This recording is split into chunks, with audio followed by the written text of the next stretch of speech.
if we could, and I'm not sure, how we can handle this, but if we had just a moment of silence when we get started for Ms. Kim King, I think that would be very suitable.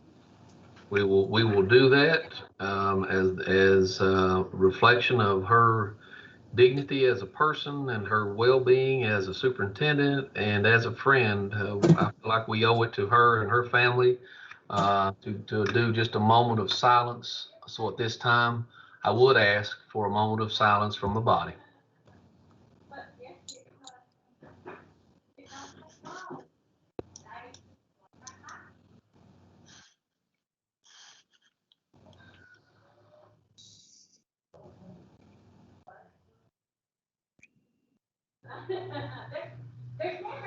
Thank you. Okay. All right, welcome back virtually to members, and welcome to all viewing the meeting remotely. Before we begin, I have a few notes to announce about the conducting virtual meetings. The meeting must still comply with the requirements of the Open Meetings Act. Accordingly, the public may view the meeting via a link provided in the advertised agenda, which can be found online at the KDE website. LSAC members must ensure their video is streaming and they can be seen throughout the duration of the meeting. LSAC members may mute their microphone when not talking. However, all discussions must be broadcast to the public. Therefore, superintendents should ensure their microphones is not on mute when speaking. For any items that require a vote, a roll call vote will be necessary to record the vote of each superintendent. Please mute or turn off cell phones or other mobile devices so as to not interrupt the meeting. You can tell they've kind of got me on cue now, and they're making me read from a prompt. So I'll try to stay as focused as I can without totally dismantling things. So, all right, let's go ahead and get started. Kentucky Department of Education update. To begin our meeting, we welcome Commissioner Glass to provide an update on the Kentucky Department of Education. Thank you, Chair Bobrowski, and good morning, everyone. It's great to see you. Just a few things to update you on from the KDE perspective. We are working toward finishing up those ESSER 2 funds. That was a second wave of federal COVID relief funding and allocations around that.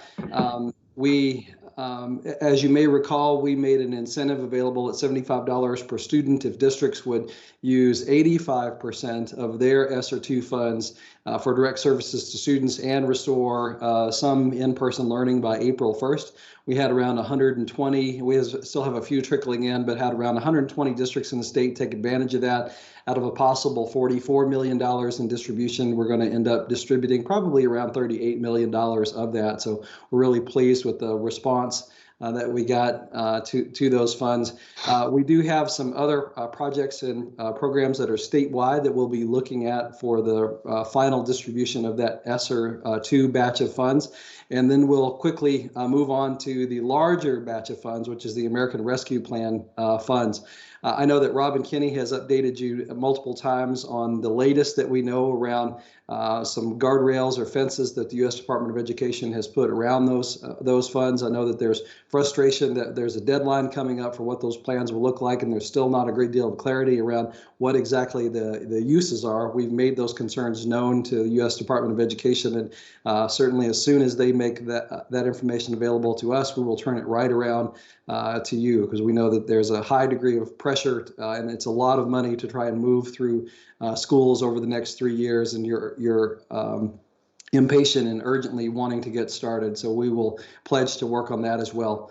The funds that go to districts, of course, are distributed using the title formula, and that's in the federal law.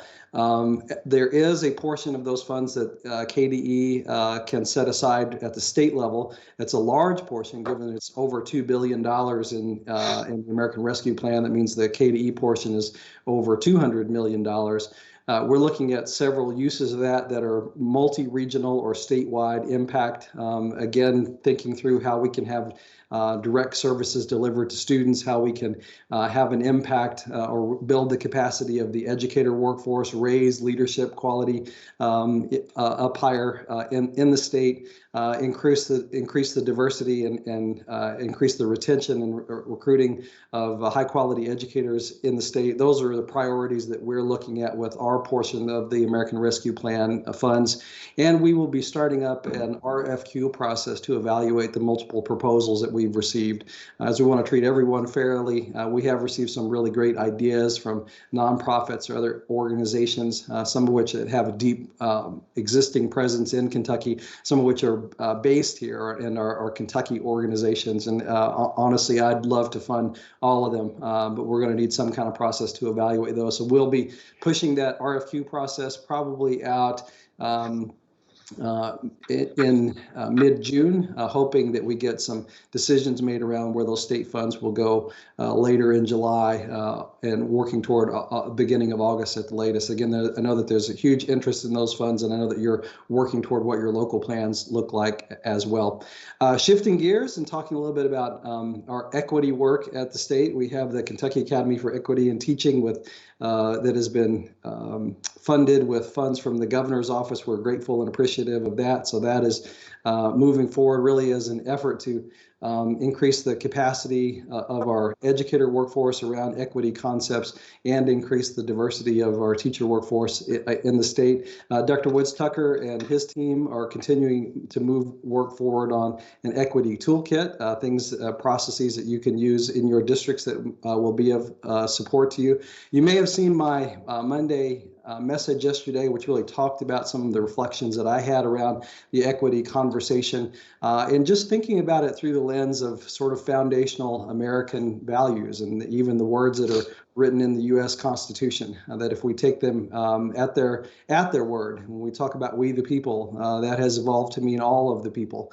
And there are goals that are written into that preamble to the Constitution that we won't accomplish as a nation unless we accomplish them with equity. So I just think it's one way to think about this work around equity, that and especially as public educators, that all means all to us, and we have an obligation to serve all families and all kids, and we want them all to be successful and all to have their shot at the American dream. So something to ponder. I know it was a little theoretical or maybe heady for a Monday message, but it's just a rumination I had on this whole equity conversation that we're having as a state. I want to turn things over to Chuck Truesdale to tell you a little bit about how we're following up on the legislative session. There was some work that we needed to do toward the tail end of that, and we'll continue over the summer and into the next legislative session. So I'll let Chuck do that. And then I'm going to turn things over to Todd Allen, our general counsel, to talk some about the process related to the special education regulation that we spent a great deal of time discussing at our last meeting, just so you can see that we did follow up on the requests that were made with that. Chuck, let's bring you on and have you talk about the legislative follow-up. Sure. Thanks, Commissioner. A few things I know are on everybody's mind right now. Senate Bill 128, if your school district, if your school board has not made its thumbs up or thumbs down decision on whether to allow students to take advantage of the supplemental school year program, June 1st is the deadline. And then June 16th is the deadline to get your assurances entered into GMAP. And then if you have any waivers of administrative regulation that are required for your implementation plan, those also need to be in by June 16th. And if necessary, the State Board of Education will hold a special meeting to review those regulation waiver requests. Also, the other bill that I know has been on everybody's mind is House Bill 563 and the local school choice. We are currently working with some of the other K groups, and I believe KASA has taken the lead on this.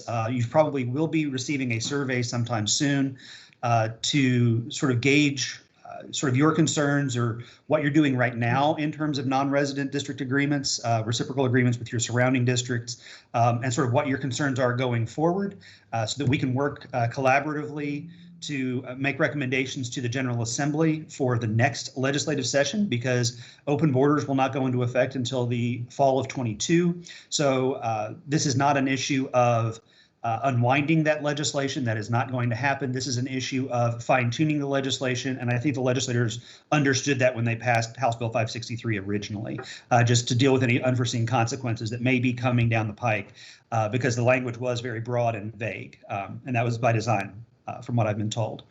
The other issue with House Bill 563 is that, and House Bill 405, which had identical language, the Department of Education is working on a report dealing with school funding.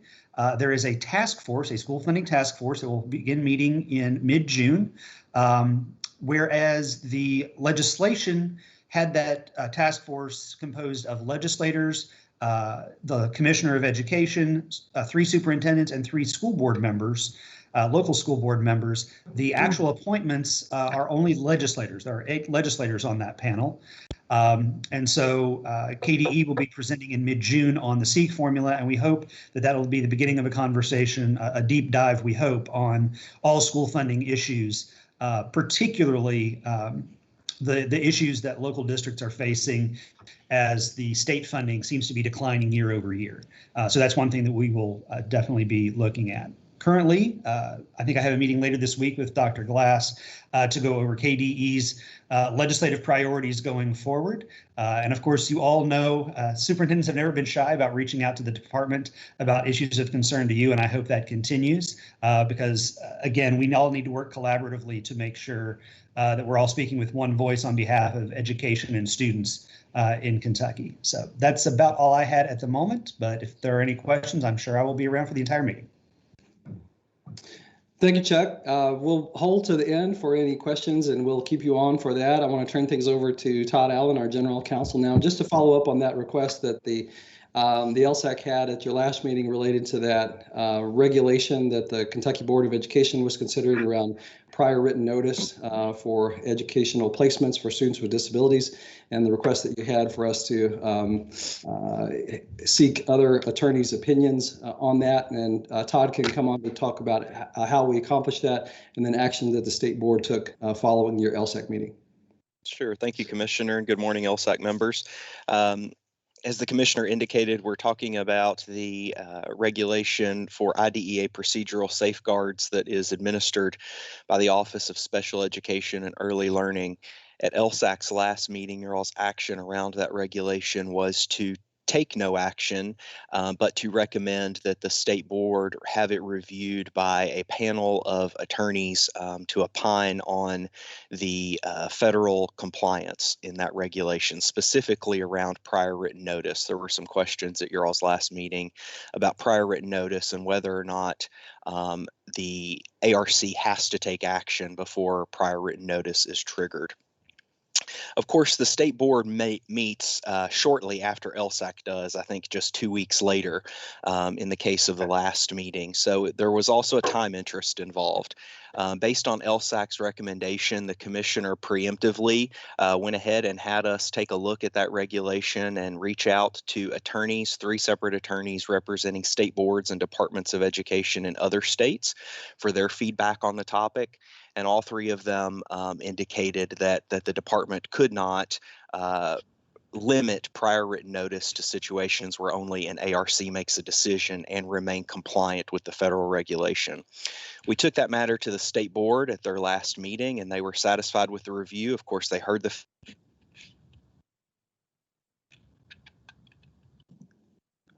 Oops, looks like we lost Todd.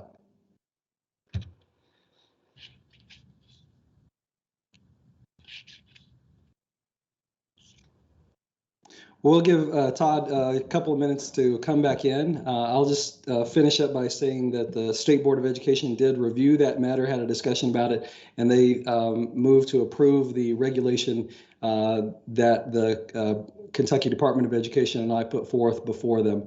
So that regulation has been approved by the Kentucky Board of Education.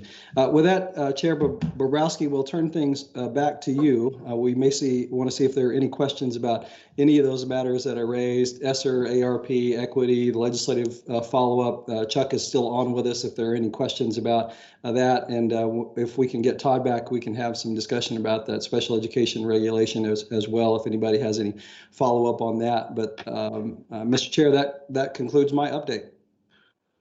Okay, thank you, Commissioner. We appreciate the information, and we always look forward to hearing more information about what all's going on down the road. We will now move to item 2. We will come back for questions at the end of the meeting. We'll move to item 2, regulations for review and action. And the Kentucky Board of Education policy, I just want to remind folks, does not require 2 readings of regulations per recent discussion at Kentucky Board of Education. Which will discontinue the practice of 2 readings unless the board chair determines that additional readings are necessary.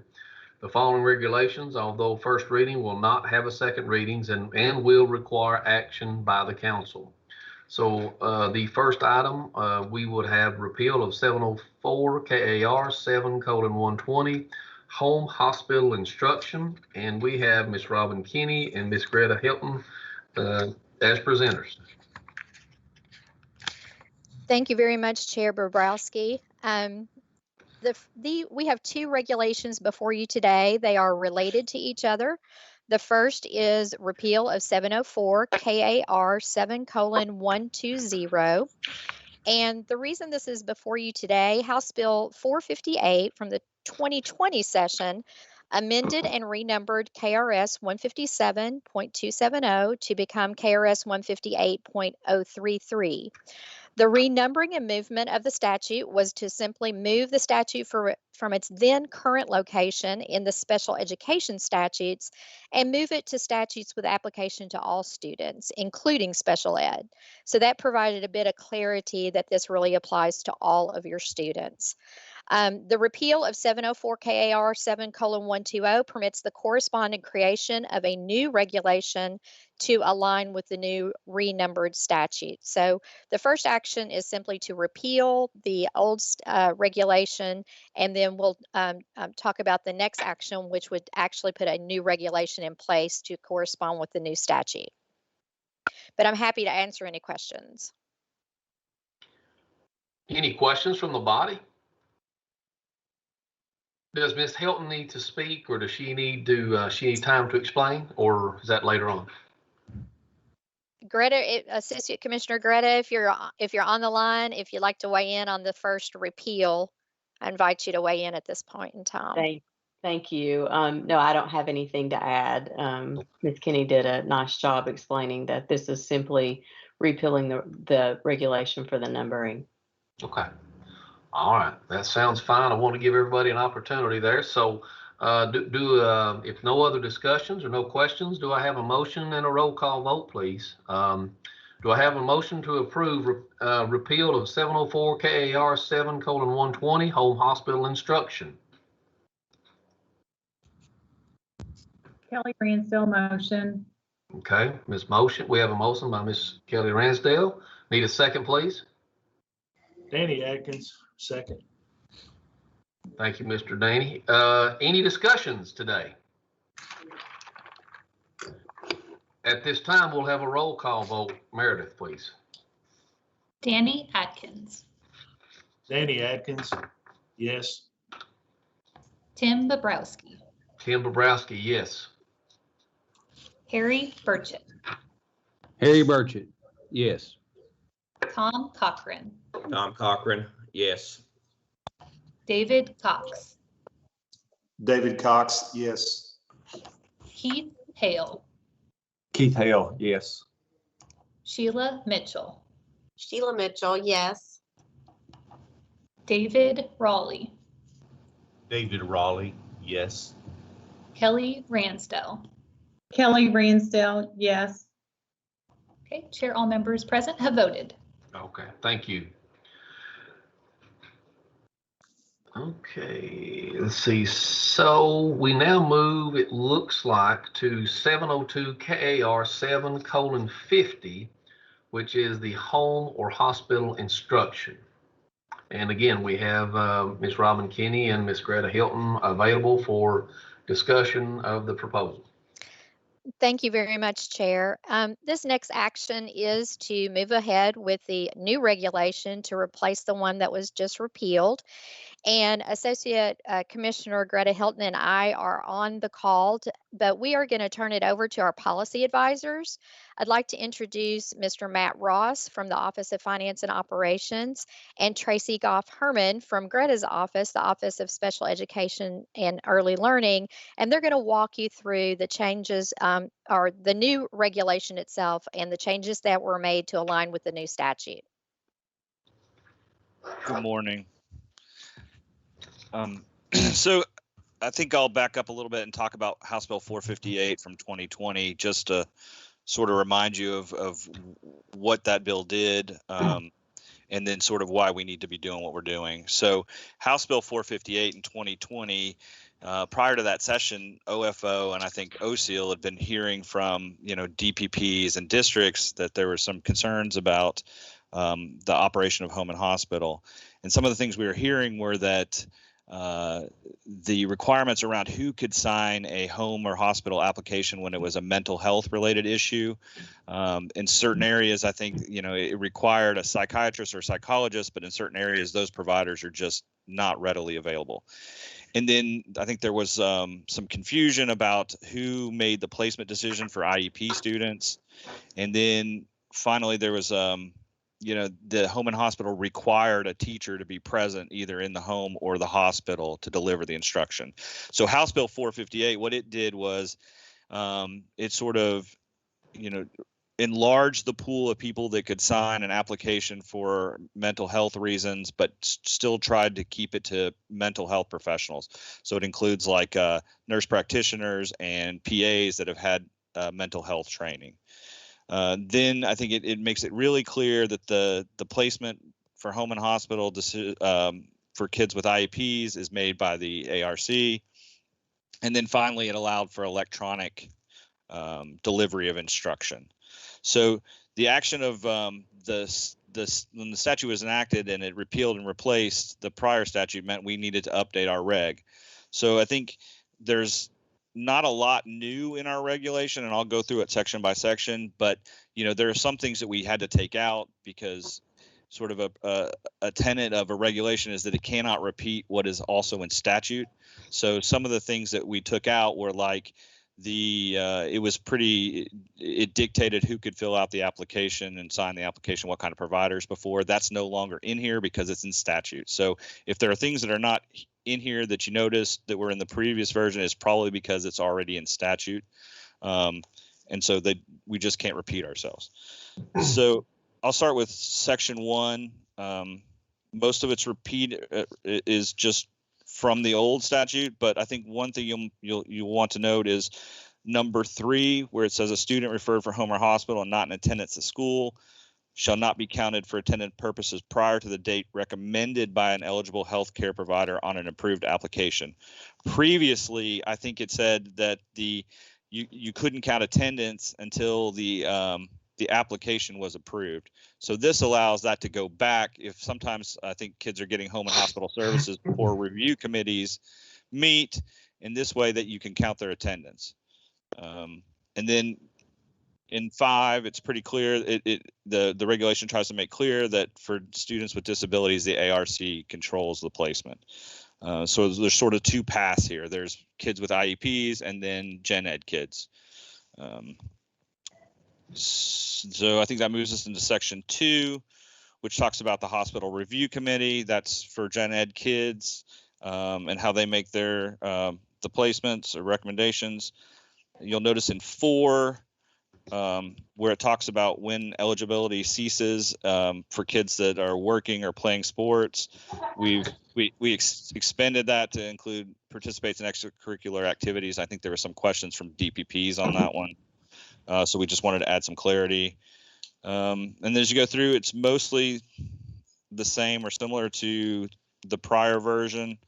In section 4 is where we get into the electronic delivery of instruction. We've also added telephonically in case you can't, the child doesn't have a computer, which may be more not as big of an issue after this last year. And then I think in section 5, you'll notice now we have 2 forms incorporated by reference, and that is that there's the application for home and hospital instruction, and then there's a notice form for kids placed by ARC. We've sort of split those 2 apart so that they're separate, and hopefully that's just clearer. I think, I mean, that's most of the changes. I'm happy to take any questions, or Tracy, if you have stuff you would want to add too. Happy to take any questions.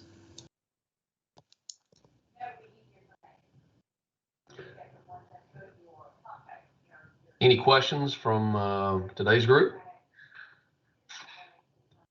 Well, first I'll say this, as former DPP in my district, I know these changes are well worthwhile and they're very timely now. And I appreciate the work that KDE has done to revise the forms and regulations that are applicable to home hospital students. I know it was always a nightmare to try to figure these things out, especially in rural areas, trying to accommodate and find the mental health capacities that kids need. But thank you all for the language and the assistance as you all have moved forward to make this happen.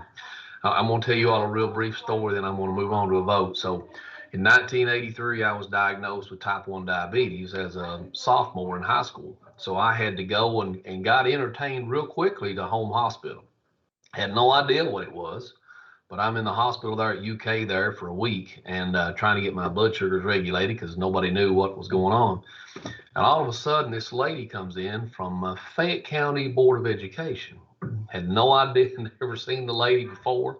I was kicked back because I always had to go to school, man. I did not miss because my parents, it just was not happening. So I go in there and I'm thinking, hey, I'm going to kick back here for a week and just kind of enjoy watching Price is Right on TV and all that. And buddy, she brings in a stack of books. She had to have a U-Haul to get them in there and absolutely wore me out with work. And I said, I need to get out of here pretty quick.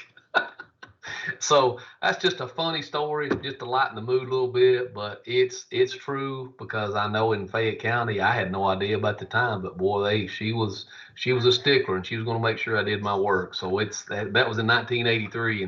And some of you ladies probably weren't even, you were barely getting going at that time. But for those of us a little older, that was my experience for home hospital. But thank you all for the work. Just want to bring a smile to everybody's face today because it is the end of May and Memorial Day is kicking around. So no other questions. Do I have a motion to approve the new regulation 702 KAR 7150 home hospital instruction? Mr. Board Chair, I'd like to make a motion that we approve that new regulation, please. All righty. Thank you, Mr. Raleigh. Do I have a second, please? I would second, Chair. Okay. I think it was Mr. Cox. Is that correct? Yes, sir. Okay. Any discussion? At this time, we'll have a roll call vote. Meredith. Danny Atkins. Danny Atkins, yes. Tim Bobrowski. Tim Bobrowski, yes. Harry Burchett. Harry Burchett, yes. Tom Cochran. Tom Cochran, yes. David Cox. David Cox, yes. Keith Hale. Keith Hale, yes. Sheila Mitchell. Sheila Mitchell, yes. David Raleigh. David Raleigh, yes. Kelly Ransdell. Kelly Ransdell, yes. Chair, all members present have voted. Okay, thank you so much. We will take questions at the end of the adjournment. So at this time, I have item 3, adjournment. I will need to have a motion and a second, please. Make a motion, we adjourn. Harry Burchett. Thank you, Mr. Burchett. Need a second? Tom Cochran, I'll second that. Thank you, Mr. Cochran. We have a motion and we have a second for adjournment. Questions going back to the commissioners, discussion of what's going on at KDE. I guess I will start, and it was basically just on a task force that was charged. I would hope that we have some representation there from rural districts on that task force. And I don't know the answer, but Chuck, I'll ask you if you don't mind, maybe you can share that information. Sure. Thank you, Mr. Chairman. Again, the task force, as put in the legislation would have included 3 superintendents to be chosen by KASS, one of whom had to be an independent district, and then 3 school board members as selected by KSBA. However, when legislative leadership made their appointments, it was legislators only, with no outreach to local districts for those appointments. So this will be a separate task force using the same name, apparently. Now, I was speaking to the co-chairs yesterday, Senator Wise and Representative Tipton, and we did discuss sort of the involvement, engagement of local school district staff. And we definitely highly encourage, and I think they were in agreement, that the voices of local school folks need to be part of this conversation. You can't have a comprehensive discussion of school funding without hearing from the people on the ground who are working with students every day and know the conditions in your facilities every day. So I do not believe that there will be appointments to the task force from among the superintendents or the local school board members, but they will be, I hope their voices will be heard sort of at the testimony table, is my understanding. Well, I would just ask if you can to make sure that we have some type of representation, because again, going back from my DPP days as well as my superintendent days, there is a dramatic difference in rural districts and urban districts when it comes to the funding mechanism that I'm sure that representation would be appreciated just to have a voice at the table. Absolutely. I think that's quite a hallmark. I was just working on another document that I've been working on talking about how we have 171 districts, and I don't think you could put more than a handful of them in the same group and find the same demographics and economics. There are vast differences that need to be considered on the school funding front. Okay, thank you. Thank you, sir. Any other questions for the commissioner or any of his staff members today? I know he went over a lot of information. I guess now we've got his ear just for a few minutes before I'm sure he has those things he needs to get to today.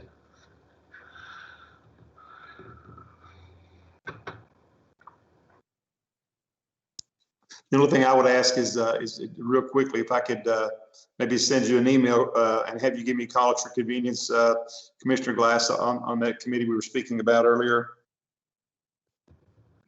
Thank you, David. I look forward to that. Okay, thank you, sir. Anyone else? Questions, comments, concerns? Anything that anyone has? All right. Well, I don't hear any, Commissioner. Thank you for your information today and joining our meeting, as well as everyone else. I do want to wish everybody a happy Memorial Day weekend that's coming up here this weekend forward. Look forward to that. Spend some time with your family and your loved ones while we're out and about. And those of us that have got summer school getting ready to kick off, let's try to handle it another 6 to 8 weeks, and then we'll kick back a little bit. Okay. So greetings to everyone.